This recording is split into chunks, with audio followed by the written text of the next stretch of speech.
absolutely. You look at, if you want to see the states that have been most successful with eliminating the state income tax, you just look at migratory patterns.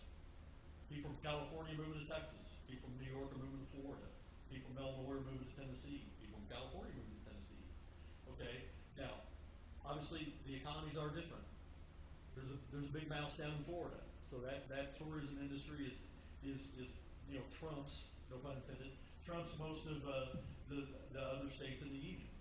Texas has oil money.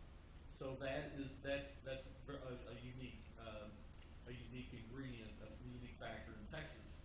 But then that's why we just kind of look at the comp from Tennessee. Tennessee has a similar labor base. They have a similar economic base, diverse base between industrial and agricultural and service economy. And as Darren pointed out, they've been killing us. I mean, they've been killing us, and their economic engine has been let loose, and that's all we're. I think that Missouri is the greatest state in the country. We have a lot to give, a lot to offer, for prospective employers. And I think that we just unleash that economic engine, we're going to be able to realize that, and we're going to take these shackles off of our kids and our grandkids, and allow them to have a better life and live the American dream.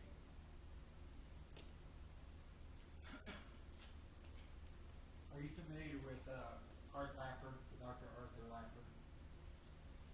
He was one of the chief economists during President Reagan's initial term.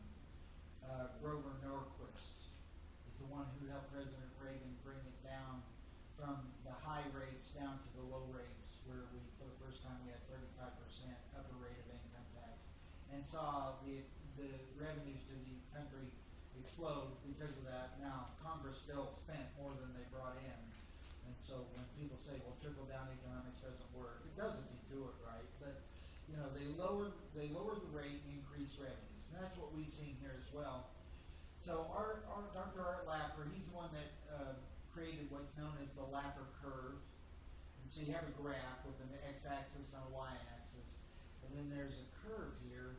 And people say, if you want to increase revenue, you have to raise taxes. And that's true to a point.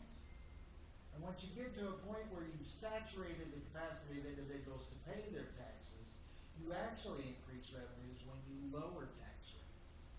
And that's where we were in 1980 at the national level. That's where we've been since 2020 here in the state of Missouri. We've seen the evidence of it. Lower the tax rates, revenues go up. Tonight, there's a telehealth meeting, teletown hall meeting.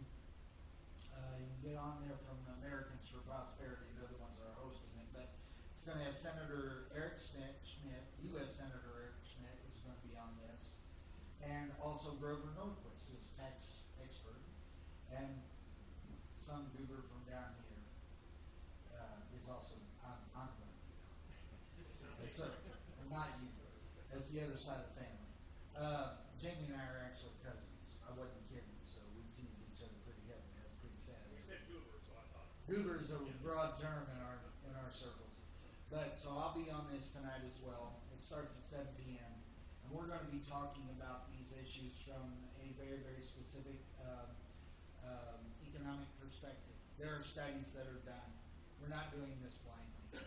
And Kansas messed it up, like I said, because they didn't cut spending. They cut revenues and they didn't cut spending. And I don't care if you're a government or a private business or a household. If you cut your revenues and don't cut your spending, you're in trouble. But we're smarter than Kansas. May not be a very high bar, but I believe we are smarter than